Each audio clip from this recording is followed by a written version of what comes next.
মহাকাশে হবে কৃত্রিম গ্রহণ, নতুন প্রযুক্তির পথে ইসরো।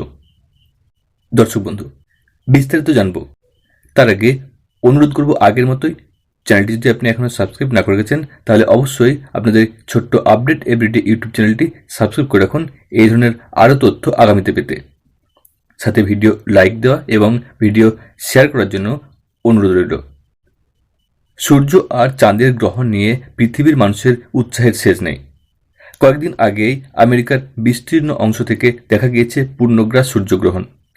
বহু মানুষ সেই গ্রহণ দেখতে আকাশের দিকে চেয়েছিলেন। দীর্ঘ 4 মিনিট ধরে চাঁদের ছায়ায় ঢেকেছিল সূর্য। এটি ছিল বছরের প্রথম সূর্যগ্রহণ।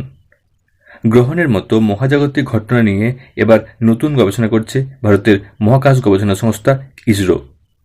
দাবি, তারা মহাকাশে কৃত্রিম উপায়ে গ্রহণ তৈরি করতে পারবে।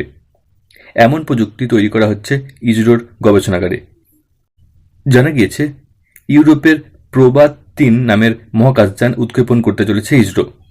ইউরোপীয় মহাকাশ গবেষণা সংস্থার সঙ্গে যৌথভাবে এই অভিযান পরিকল্পনা করা হয়েছে। প্রবাদ 3-এ 2টি স্যাটেলাইট বা কৃত্রিম উপগ্রহ থাকবে। উৎক্ষেপণের পর মহাকাশে সেগুলি পাশাপাশি উড়বে।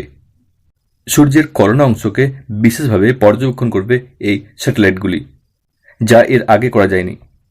সূর্যগ্রহণের সময়ে চাঁদের ছায়ায় সূর্য ঢাকা পড়ে গেলে সূর্যের যে অংশটি পৃথিবী থেকে খালি চোখে দেখা যায় তার নাম করোনা। অন্যান্য সময়ে সূর্যের বাকি অংশের আলোর উজ্জ্বল্য করোনাকে স্নান করে দেয়। গ্রহণের সময়ে উজ্জ্বল হয় করোনা। এই অংশকে দেখার জন্য বিশেষ করোনাগ্রাফ তৈরি করা হচ্ছে, যা ওই 2 স্যাটেলাইটের মধ্যে থাকবে। বিজ্ঞানীরা জানিয়েছেন, সূর্যের এই করোনা অংশটি মহাকাশের আবহাওয়াকে নিয়ন্ত্রণ করে। ভারতের Satish Dhawan space research centre থেকে পিএসএলভির মাধ্যমে এই মহাকাশযান উৎক্ষেপণ করা হবে। তবে এখনও ইসরোর তরফে উৎক্ষেপণের তারিখ ঘোষণা করা হয়নি। যে স্যাটেলাইট ইসরোর এই গ্রহণ তৈরির কাজে নিযুক্ত হবে তাদের নাম দেওয়া হয়েছে অকাল্টার এবং করোনাগ্রাফ। দুটিকেই পৃথিবীর উচ্চ কক্ষপথে বসানো হবে। সমান্তরালভাবে অন্তত 150 মিটারের ব্যবধানে ঘুরবে তারা। তৈরি হবে কৃত্রিম গ্রহণ।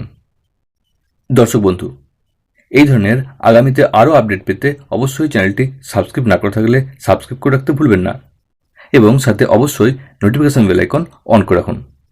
ভিডিও লাইক দিন এবং তথ্যটি অন্যদেরকে জানানোর জন্য অবশ্যই আপনার ফেসবুক এবং হোয়াটসঅ্যাপ গ্রুপে ভিডিওটি শেয়ার করুন।